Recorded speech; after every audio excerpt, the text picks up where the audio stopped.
Hi friends, आज हम BCom के सब्जेक्ट डायरेक्ट टैक्स लॉ का next chapter computation of tax liability करने जा रहे हैं। यह एक बहुत ही सिंपल और इजी चैप्टर है जिसमें पहले तो मेथड्स ऑफ टैक्सेशन दिए गए हैं। ये मेनली 2 मेथड हैं। पहला है स्टेप सिस्टम। इस सिस्टम में असेसी की इनकम को डिफरेंट ग्रुप्स में डिवाइड कर दिया जाता है और हर ग्रुप में एक टैक्स का रेट प्रिस्क्राइब या फिक्स कर दिया जाता है और उस स्टेप या ग्रुप में आने वाला टैक्स रेट असेसी की उस इनकम पे लगाया जाता है जो उस स्टेप में आती है। इसका मतलब हाईएस्ट स्टेप का रेट असेसी की इनकम के अकॉर्डिंग उसकी टोटल इनकम पे लगाया जाएगा। यह सिस्टम इस प्रिंसिपल पे बेस्ड है कि लोअर इनकम पे पर्सन को लोअर टैक्स पे करना होगा। सेकंड सिस्टम कौन सा है? Slab system. टैक्सेशन का यह सिस्टम ज़्यादातर कंट्रीज़ में और इंडिया में भी मौजूद है। इस सिस्टम को बहुत ही रीज़नेबल, जस्ट यानी कि न्यायपूर्वक और इक्विटेबल माना जाता है। इस सिस्टम में असेसी की इनकम को 3 स्लैब्स में डिवाइड किया गया है और डिफरेंट स्लैब्स में डिफरेंट रेट्स गिवन है। For example, slab rate given है कि किसी पर्सन की इनकम अगर 2,50,000 या उससे कम है तो उसको कोई टैक्स पे नहीं करना पड़ेगा, उस पर टैक्स नील होगा। और अगर 2,50,000 से लेकर 5 लाख तक की इनकम होगी तो उस पर 5% रेट पे टैक्स पे करना पड़ेगा और 5 लाख से ज़्यादा की इनकम होने पर ये टैक्स रेट 20% हो जाएगा। और जब ये टैक्स हम कैलकुलेट कर लेंगे उसके बाद हमें उसमें उस टैक्स का 4% जो कि क्या होगा, हेल्थ और एजुकेशन सेस, उसको हम ऐड करेंगे जिससे हमारी टैक्स पेबल अमाउंट आ जाती है। हमारा नेक्स्ट पॉइंट है rounding off income and tax. Income tax की प्रोविजंस के अकॉर्डिंग कैलकुलेट की गई इनकम को सेक्शन 288A के अकॉर्डिंग और टैक्स पेबल की अमाउंट को सेक्शन 288B के अकॉर्डिंग राउंड ऑफ किया जाना ज़रूरी है। यह अमेंडमेंट कब से एप्लीकेबल हुई? 13 जुलाई 2000। ओके, अब ये राउंड ऑफ कैसे किया जाता है? मान लीजिए एक की इनकम कितनी है? 1,39,844 है, तो इसे राउंड ऑफ कैसे किया जाएगा? हम इसे 40 करेंगे, लास्ट 2 डिजिट देखेंगे, 44 है ना, तो इसे हम 40 कर देंगे। ये 40 के नियर है। अगर यहाँ पे 45 होता ना तो उसे हम 50 कर देते। अगर 47, 48, 49 होता तो उसे भी हम 50 कर देते। अगर 41 होता तो उसे भी हम 40 कर देते, उसे कम कर देते क्योंकि वो 40 के नियर है ना। और हमारा नेक्स्ट पॉइंट है रिबेट ऑफ टैक्स। इस चैप्टर में हमारी मेनली 3 रिबेट्स हमको याद करनी होगी। बहुत ही इजी है, अगर आपको कॉन्सेप्ट समझ आ जाएगा तो आपके सभी न्यूमेरिकल्स भी इजीली सॉल्व हो जाएंगे। तो हमारी फर्स्ट रिबेट हम करेंगे under section 87A। Section 87A में क्या बताया गया है कि अगर किसी पर्सन की एनुअल इनकम ₹5 लाख से एक्सीड नहीं कर रही, यानी कि उसकी इनकम 5 लाख से ज़्यादा नहीं है, तो उसे यह रिबेट मिल सकती है। अगर किसी पर्सन की इनकम ₹5 लाख से ज़्यादा है तो उसे यह रिबेट नहीं मिल सकती। यह रिबेट तभी मिलेगी अगर फॉलोइंग 2 कंडीशंस फुलफिल हो रही हों। फर्स्ट कंडीशन है असेसी या जो पर्सन टैक्स पेयर है वो इंडिया का रेजिडेंट यानी कि रहने वाला होना चाहिए। सेकंड कंडीशन है उसकी टोटल इनकम ₹5 लाख से ज़्यादा ना हो। अब कितना रिबेट मिलेगा? पहले हम स्लैब सिस्टम से उसका टैक्स कैलकुलेट करेंगे, उसके बाद जो अमाउंट आती है ना उसमें से रिबेट लेस की जाती है और उसके बाद ही जो हमारा हेल्थ और एजुकेशन सेस होता है ना उसे हम ऐड करते हैं। जो हम 4% ऐड करते हैं ना उसे ये रिबेट देने के बाद 87 की रिबेट के बाद ही हम ऐड करेंगे। पहले हम 87 की रिबेट माइनस करेंगे जो हमारा टैक्स आएगा उसमें से। यह रिबेट कितने की होगी? 12,500 की होगी। या किसी पर्सन की टोटल इनकम पे जितना टैक्स बनता है ना इन दोनों में से जो भी कम अमाउंट होगी उसकी रिबेट मिल जाएगी। फॉर एग्ज़ाम्पल, अगर टोटल इनकम 5 लाख से कम है और उस पर स्लैब सिस्टम से कैलकुलेट करके टैक्स कितना आ गया, ₹250, तो यहाँ पे हमें रिबेट कितने की मिलेगी?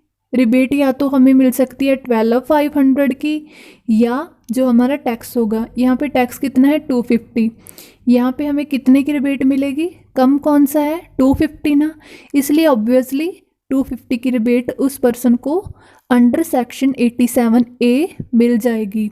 कब मिलेगी? अगर उस पर्सन की इनकम ₹5 लाख से कम हो। तो इसको समझने के लिए हम पहले एक फर्स्ट इलस्ट्रेशन देख लेते हैं। इसमें क्या दिया गया? मिस्टर एक्स की टोटल इनकम 5,20,064 दी गई है और मिस्टर वाई की इनकम दी गई है 5,20,064। ये क्या है? सीनियर सिटीज़न है। सीनियर सिटीज़न कौन से होते हैं? जिनकी एज 68 से ज़्यादा हो। और उसके बाद मिस्टर जेड की इनकम दी गई है 5,20,064। और ये जो मिस्टर जेड है वो क्या है? सीनियर सुपर सिटीज़न, यानी कि इसकी एज 80 से अबव है। और उसके बाद मिस्टर ए की इनकम दी गई है जो कि सैलरी है 4,20,000 की, और उसके short term capital gain 30,000, long term capital gain 40,000, और उसकी एक विनिंग फ्रॉम लॉटरी भी दी गई है। हमें इन चारों पर्सन की इनकम कैलकुलेट करनी है। पहले हम किसकी कैलकुलेट करेंगे? पहले हम एक्स की इनकम कैलकुलेट करेंगे। उसकी इनकम कितनी है? 5,20,064। तो मैंने आपको पहले बताया था ना, हम पहले तो एक तो हम इनकम को राउंड ऑफ करेंगे और एक जो हम टैक्स कैलकुलेट करेंगे उसको राउंड ऑफ करेंगे। पहले हम इस इनकम को राउंड ऑफ कर लेंगे। जो 64 है ये किसके नियर है? 60 के नियर। और इस पर्सन की टोटल इनकम कितनी आ गई? 5,20,060। और इस पे हम स्लैब सिस्टम के अकॉर्डिंग टैक्स लगाएंगे। पहले 2,50,000 पे कितना लगेगा? उस पर कोई टैक्स नहीं लगता। और जो हमारा नेक्स्ट 2,50,000 होगा उस पर 5% टैक्स लगा कर कितना आ गया? 12,500। और जो हमारी अमाउंट बच गई, कौन सी अमाउंट? 5,20,060 में से हमने पहले वाला 2,50,000 माइनस कर दिया और दूसरे वाला 2,50,000 माइनस कर दिया, और जो हमारी अमाउंट बच गई उस पर हम कितना लगाएंगे? 20% टैक्स। तो हमारा कितना आ गया? 4,012। हम इसका टोटल कर लेंगे तो कितना आ गया? 16,512। और जो हमारा टोटल टैक्स होता है उसमें हम क्या करते हैं? हेल्थ और एजुकेशन सेस ऐड करते हैं। टैक्स कितना है अपना? 16,512, उसका 4% किया तो 660 आ गया, और इसका टोटल करके हमने मिस्टर एक्स की टैक्स पेबल अमाउंट कैलकुलेट कर ली। कितनी आ गई? 17,172। हमने पढ़ा था हम इनकम को भी राउंड ऑफ करेंगे और जो हम टैक्स पेबल अमाउंट कैलकुलेट करेंगे उसको भी राउंड ऑफ करेंगे। तो इसको राउंड ऑफ करके कितना आ गया? 17,170। अब हम मिस्टर वाई की टैक्स पेबल अमाउंट कैलकुलेट करेंगे। इसकी इनकम भी सेम है, बट ये क्या है? सीनियर सिटीज़न है। सीनियर सिटीज़न होते हैं ना, उसके लिए स्लैब रेट डिफरेंट होते हैं। मैंने अब पिछली वीडियो में समझाया था। अगर आपको यहाँ पे समझ नहीं आ रहा तो आप हमारी पिछली वीडियो देख सकते हैं। तो पहले हम क्या करेंगे? पहले हम इसकी इनकम को राउंड ऑफ कर लेंगे। इसके स्लैब रेट क्या होते हैं? पहले 3 लाख पे तो कोई टैक्स नहीं लगता, नील होता है। और उसके बाद जो 2 लाख होता है उस पर 5% टैक्स लगेगा। और जो हमारी 5,20,060 में से जो अमाउंट बच गई उस पर 20% टैक्स लगेगा। और उसके बाद हम जो हमारा हेल्थ और एजुकेशन सेस होगा 4% ऑफ टैक्स। टैक्स कितना है अपना? 14,012, उसका 4% कर देंगे, 560 आ गया। इसको ऐड करके हमारा आ गया 14,572। इसको ऐड करने के बाद हमें इसको राउंड ऑफ भी करना होगा, हमारी टैक्स पेबल अमाउंट आ जाएगी। और इस तरह हमने वाई का टैक्स कैलकुलेट कर लिया। अब हम जेड की टैक्स पेबल अमाउंट कैलकुलेट करेंगे। और जो हमारा मिस्टर जेड है वो क्या है? सुपर सीनियर सिटीज़न है। सुपर सीनियर सिटीज़न के लिए जो हमारा फर्स्ट टैक्स की स्लैब होती है ना, जो 5 लाख तक होती है, 5 लाख तक कोई टैक्स नहीं लगता।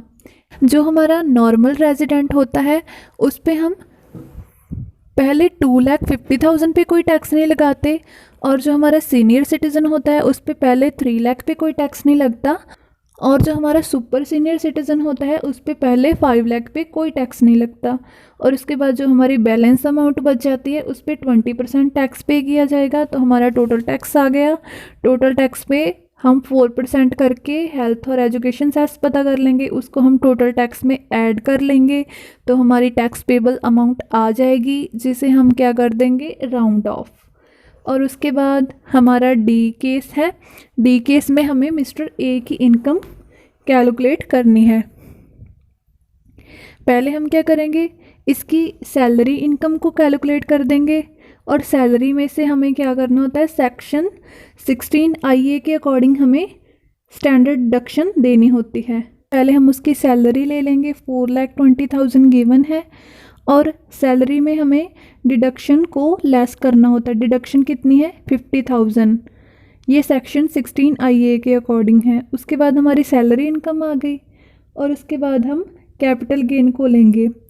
शॉर्ट टर्म कैपिटल गेन 30,000 है, और लॉन्ग टर्म कैपिटल गेन 40,000 हमें इक्वेशन में गिवन है। ये इनका टोटल करके 70,000 आ गया, और इनकम फ्रॉम अदर सोर्सेज कितने हैं, 50,000 के, और उसको भी हम टोटल कर लेंगे। हमारी टोटल इनकम कितनी आ गई, 4,90,000, और उसमें से हम सेक्शन 80 की डिडक्शन को माइनस कर देंगे। ग्रॉस टोटल इनकम में से हम सेक्शन 80 की डिडक्शन को लेस कर देंगे।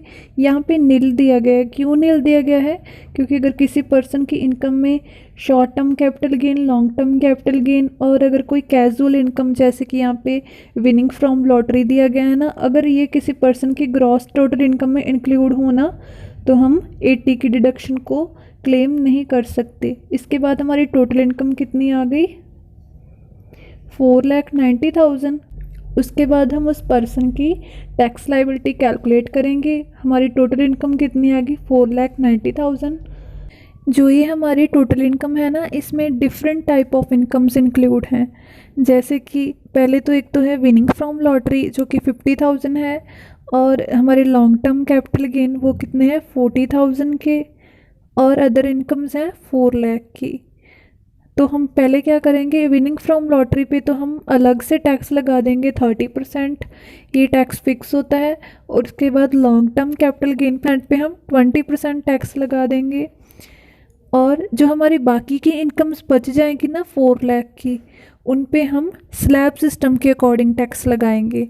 पहले 2,50,000 पे कितना लग जाएगा, कोई टैक्स नहीं होगा, नील होगा, और उसके बाद हमारी जो अमाउंट बच जाएगी उस पर कितना लगा देंगे हम, 5%, तो 7,500 आ गया। और उसके बाद हमने जो लॉटरी पे और लॉन्ग टर्म कैपिटल गेन पे टैक्स कैलकुलेट किया था, टैक्स रेट लगाकर इनका टोटल कर देंगे तो कितना आ गया, 30,500। उसके बाद हम सेक्शन 87A की रिबेट को क्लेम करेंगे। अब ये 87A की रिबेट को क्यों क्लेम करेंगे, ये पहले मैं आपको टॉपिक पढ़ा चुकी हूँ। इसमें क्या था, अगर किसी पर्सन की टोटल इनकम 5 लाख से एक्सीड नहीं कर रही या 5 लाख से कम है, तो वहाँ पे हम 87A की रिबेट को क्लेम कर सकते हैं। तो उसमें हम क्या करेंगे, हमने जितना टैक्स कैलकुलेट किया या तो उतनी अमाउंट या 12,500, इन दोनों में से जो भी अमाउंट कम होगी ना वो हमारा टैक्स होगी। कितनी, अब यहाँ पे कितनी कम है, 12,500, इसको हम लेस कर देंगे हमारी टैक्सेबल अमाउंट में से, तो कितना आ गया, 18,000। मैंने आपको बताया था ना, 87 की रिबेट को क्लेम करने के बाद ही हम एजुकेशन और हेल्थ सेस को उसमें ऐड कर सकते हैं। तो हम क्या करेंगे, अब हम जो हमारा टैक्स आया ना 18,000, उस पर हम 4% लगा के हेल्थ और एजुकेशन सेस का उसको उसमें ऐड कर देंगे, तो हमारी टोटल टैक्सेबल अमाउंट कितनी आ गई, 18,720। अब यहाँ पे इसे राउंड ऑफ करने की ज़रूरत नहीं है क्योंकि ये पहले ही राउंड ऑफ है, और ये हमारी एक ही इनकम आ गई। 87 की रिबेट में एक बार आपको दोबारा बता देती हूँ। अगर किसी पर्सन की इनकम ₹5 लाख से एक्सीड नहीं कर रही या ₹5 लाख से कम है तो वो ये रिबेट क्लेम कर सकता है। इस रिबेट में क्या है, अगर किसी पर्सन का टैक्स जितना कैलकुलेट हुआ है वो और 12,500, इन दोनों में से जो भी अमाउंट कम होगी ना उसे हम उस पर्सन के टैक्स में से माइनस कर देंगे और उसके बाद ही हम हेल्थ और एजुकेशन सेस का 4% उसको ऐड करेंगे। हमने एक ही इनकम कैलकुलेट की थी ना पहले, वहाँ पे क्या था, वहाँ पे इनको 87A की रिबेट नहीं मिली। हमने पहले मिस्टर एक्स, मिस्टर वाई और मिस्टर जेड की इनकम कैलकुलेट की थी ना, वहाँ पे इनको हमने क्यों नहीं 87 की रिबेट दी थी, क्योंकि उनकी जो टोटल इनकम थी ना 5,20,060, ये इनकी टोटल इनकम ही 5 लाख से एक्सीड कर रही थी, 5 लाख से ज़्यादा थी, इसलिए उनको हमने ये 87A की रिबेट नहीं दी। अब हमारी नेक्स्ट रिबेट कौन सी होगी, अब हम अपने चैप्टर की सेकंड रिबेट 86 की रिबेट करने जा रहे हैं। तो इस रिबेट में क्या कहा गया है कि यह रिबेट सिर्फ AOP यानी कि एसोसिएशन ऑफ पर्सन के मेंबर्स को ही मिलेगी। ये AOP के मेंबर्स को तो मिलेगी लेकिन AOP को नहीं मिलेगी। AOP का मेंबर इस रिलीफ को तभी क्लेम कर पाएगा अगर उसकी इनकम ₹2,50,000 से कम हो। लेकिन अगर AOP के किसी मेंबर की इनकम 2,50,000 से एक्सीड कर जाती है तो उस केस में AOP क्या करेगी, स्लैब सिस्टम के अकॉर्डिंग नहीं, उस समय AOP फ्लैट रेट 30% पे टैक्स पे करेगी। अगर उसके किसी मेंबर की इनकम ₹2,50,000 से कम है तो वो क्या करेगी, स्लैब सिस्टम पे टैक्स पे करेगी। और अगर उसकी इनकम AOP की नहीं, अगर उसके किसी मेंबर की इनकम ₹2,50,000 से ज़्यादा है तो वो क्या करेगी, AOP 30% फ्लैट रेट पे टैक्स पे करेगी। अब मैं आपको इलस्ट्रेशन 2 में बताती हूँ कि इसे कैसे अप्लाई किया जाए। मैं आपको इसका प्रोसीजर समझाती हूँ। पहले हमने क्या करना है, AOP की टोटल इनकम को कंप्यूट करना है। यहाँ पे प्रोसीजर में कुछ पॉइंट दिए गए हैं, इसके साथ ही हम सेकंड इलस्ट्रेशन करेंगे। पहले हम क्या करेंगे, AOP की इनकम को, पहले हम क्या करेंगे कि AOP की टोटल इनकम को कंप्यूट करेंगे। तो यहाँ पे इलस्ट्रेशन सेकंड में क्या दिए गए, दो केस दिए गए हैं। पहले केस में AOP की इनकम 5,30,000 है और उसके मेंबर्स की इनकम A और B की इनकम दी गई है। पहले हम AOP की इनकम को कंप्यूट करेंगे। तो यहाँ पे हमें AOP की इनकम ऑलरेडी गिवन है, कितनी दी गई है, 5,30,000 पे, और इसके मेंबर्स की इनकम A की 2,43,000 और B की कितनी दी गई है, 2,44,000। अब यहाँ पे इसके किसी मेंबर की इनकम क्या 2,50,000 से एक्सीड हो रही है, नहीं हो रही ना, दोनों की इनकम क्या है 2,50,000 से कम है। तो यहाँ पे AOP क्या करेगी, स्लैब सिस्टम पे रेट पे करेगी। तो वो पहले 2,50,000 पे उसका कोई टैक्स नहीं होगा, AOP का टैक्स देख रहे हैं हम, ठीक है। और नेक्स्ट 2,50,000 पे 5% टैक्स होगा और जो हमारी अमाउंट बच गई 5,30,000 में से उस पर 20% का टैक्स होगा। तो हमारा AOP का टैक्स आ गया। उसमें हम क्या करेंगे, हेल्थ और एजुकेशन सेस 4% ऑफ टैक्स को ऐड कर देंगे। तो हमारा AOP की टैक्सेबल अमाउंट आ गई। अब हमारा सेकंड स्टेप क्या है, हम AOP के जितने भी मेंबर्स हैं ना उनकी इंडिविजुअल इनकम को कैलकुलेट करेंगे और उसके बाद उस पर टैक्स कैसे लगाया जाएगा। अगर उसके मेंबर्स की इनकम ₹2,50,000 से ज़्यादा है तो उसमें AOP की जो इनकम है उसका शेयर ऐड नहीं होगा। लेकिन इस A केस में क्या है, इन दोनों की इनकम 2,50,000 से कम है ना, इसमें हम जो हमारा 5,30,000 है इसको इन दोनों में बांट देंगे, 5,30,000 बाय 2, तो कितना आ गया 2,65,000। A में भी ऐड हो गया और B में भी ऐड हो गया, इसे हम क्या कहेंगे, AOP का शेयर। इसका टोटल करके कितना आ गया 5,08,000 और B की इनकम आ गई 5,09,000। ये हमने इनकी टोटल इनकम को कंप्यूट कर लिया और उसके बाद हम इन पे स्लैब सिस्टम के अकॉर्डिंग टैक्स लगाएंगे। पहले 2,50,000 पे तो कोई टैक्स नहीं होगा और नेक्स्ट 2,50,000 पे 5% टैक्स होगा और जो हमारी अमाउंट ए और बी की बच गई, ए की बच गई 8,000 और बी की बच गई 9,000, इन दोनों पे 20% लगा देंगे और उन दोनों की इनकम में ऐड कर देंगे। और उसके बाद हम 87 ए की रिबेट को क्लेम करेंगे। लेकिन 87 की ए की रिबेट में क्या बताया गया था, अगर किसी पर्सन की इनकम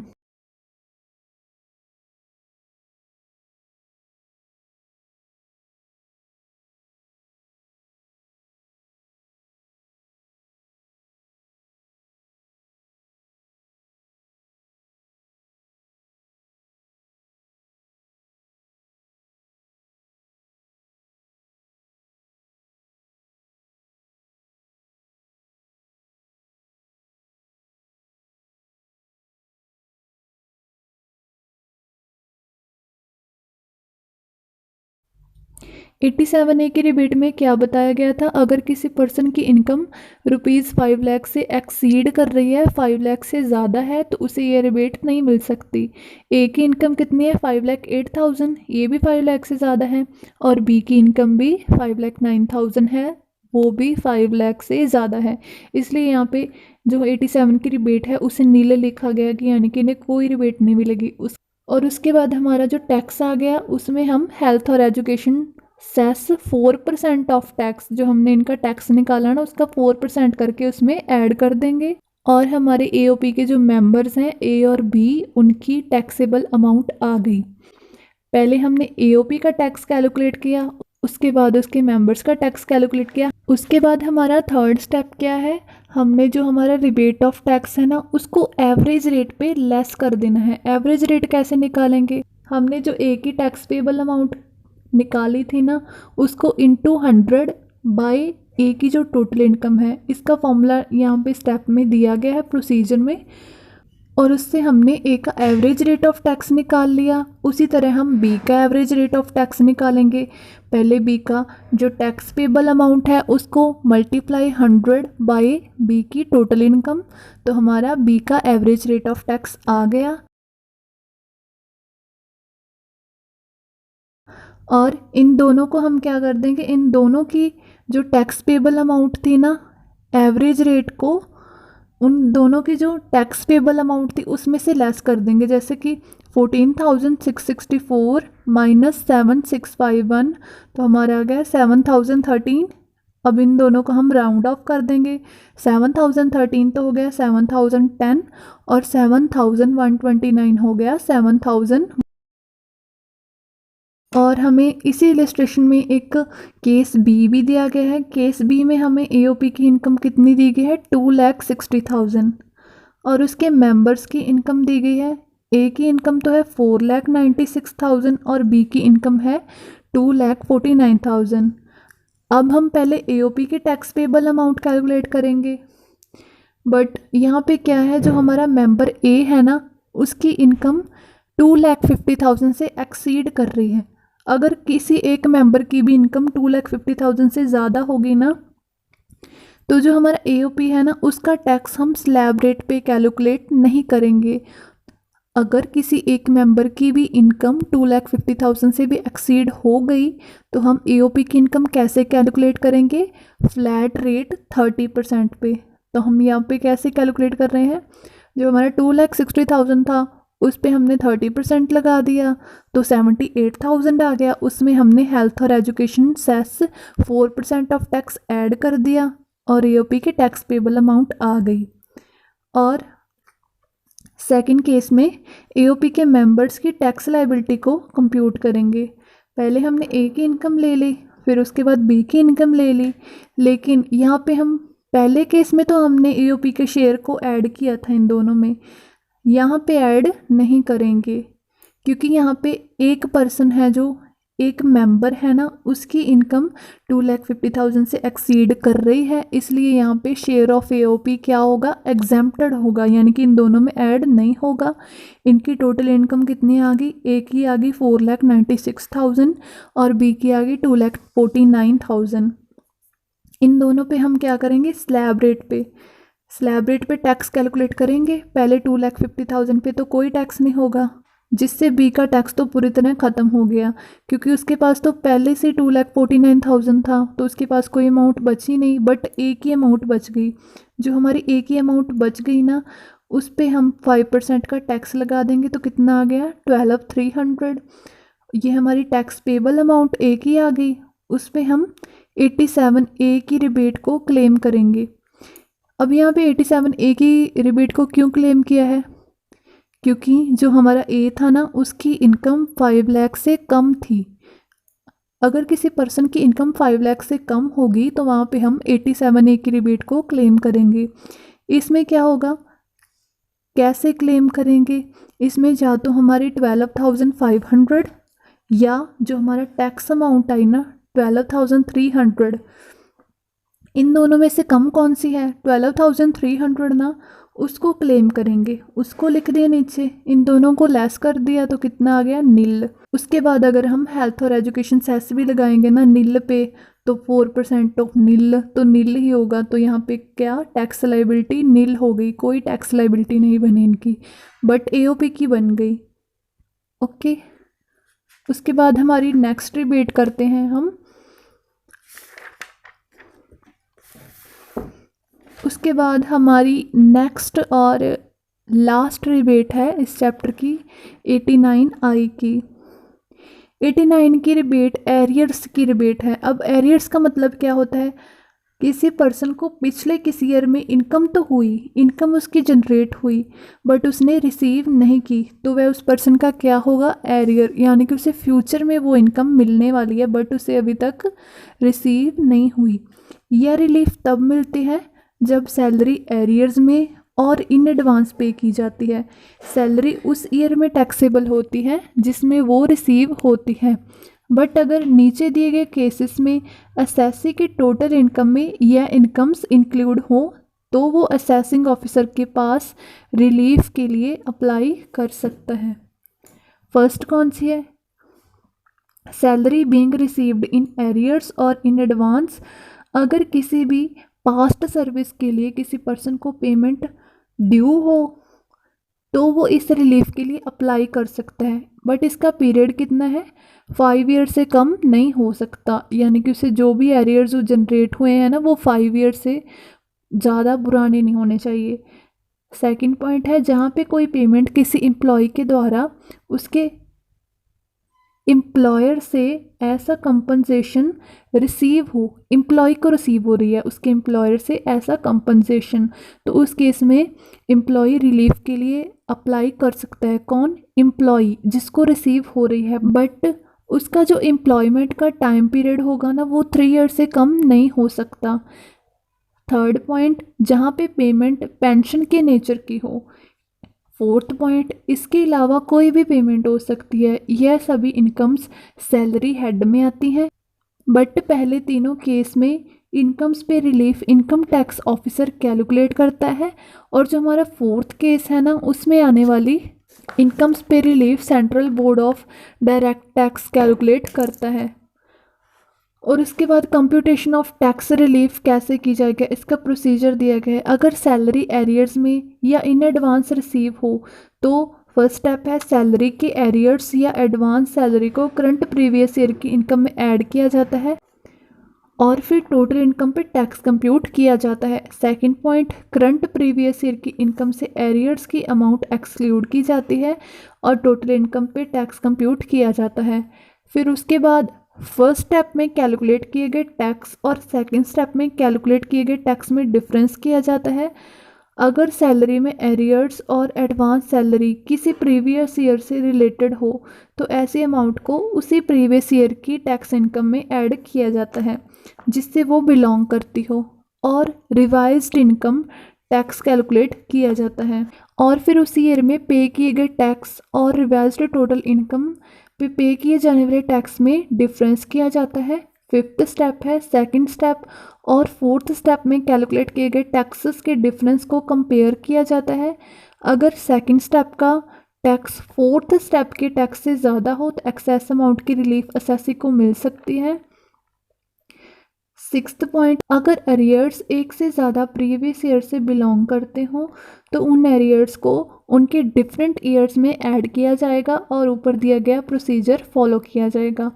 बी पॉइंट है एरियर्स ऑफ फैमिली पेंशन। पहले केस में क्या था, अगर सैलरी रिसीव हो रही है एरियर्स में, और अब बी केस में क्या है, एरियर्स ऐसा फैमिली पेंशन रिसीव हो रहे हैं। अगर एसएससी को कोई फैमिली पेंशन के एरियर्स रिसीव हो रहे हों तो वो सेक्शन 89I के अंडर रिलीफ के लिए अप्लाई कर सकता है, उसी मैनर में जैसे सैलरी के एरियर्स के लिए अप्लाई होगा। अब हम इसकी इलस्ट्रेशन करेंगे जिससे आपको यह पूरा प्रोसीजर समझ आ जाएगा। इसकी फोर्थ इलस्ट्रेशन करने वाले हैं हम। इसमें हमें ग्रॉस टोटल इनकम दी गई है 2021 की 5,40,000 और उसके बाद हमें प्रीवियस ईयर के एरियर्स दिए गए हैं, कब के 2015-16 के, जो हमें कब मिल रहे हैं 2021 में 40,000 के। और उसके बाद gross total income of previous year, अब हमें इनकम दी गई है 2015-16 की विदाउट एरियर्स 4,50,000। और वो जो पर्सन है ना उसने पीपीएफ में 2015-16, 18-19 और 2021 में 15,000 का डिपॉजिट किया है। हमें यहाँ पे क्या करना है, रिलीफ को या जो भी रिबेट होती है उसको अमाउंट करना है 89I के अकॉर्डिंग। किस ईयर में टैक्स पे किया जाना है, 2021 में। पहले हम प्रीवियस ईयर 2021 के रिलीफ को कैलकुलेट करेंगे, उसका असेसमेंट ईयर क्या है 21-22। यहाँ पे ग्रॉस टोटल इनकम, हमारा पहला स्टेप क्या था, हमारा पहला स्टेप था हमें जो हमारी ग्रॉस टोटल इनकम है ना उसमें एरियर्स को ऐड करना है। हमारी ग्रॉस टोटल इनकम कितनी दी गई है 5,40,000।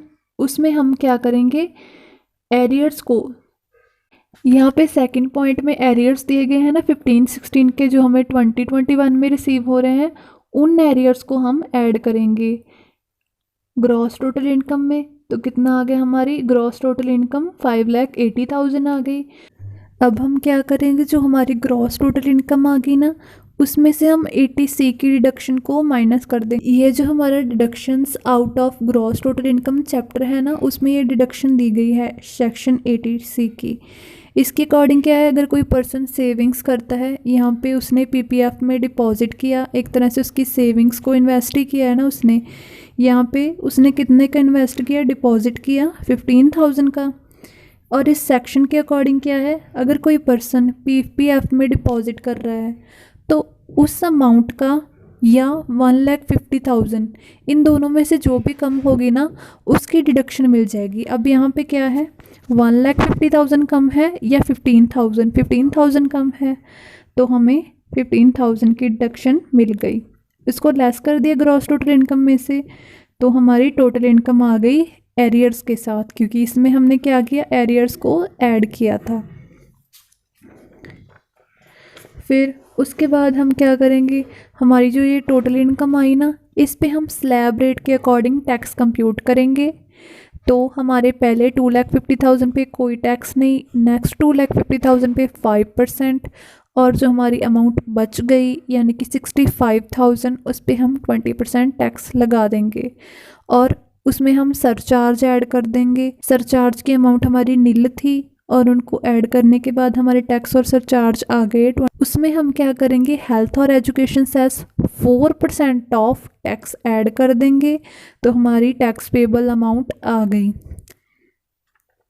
कौन सी, विद एरियर्स। और हमारा सेकंड स्टेप क्या है, सेकंड स्टेप में हमें विदाउट एरियर्स टैक्स कैलकुलेट करना है ग्रॉस टोटल इनकम पे।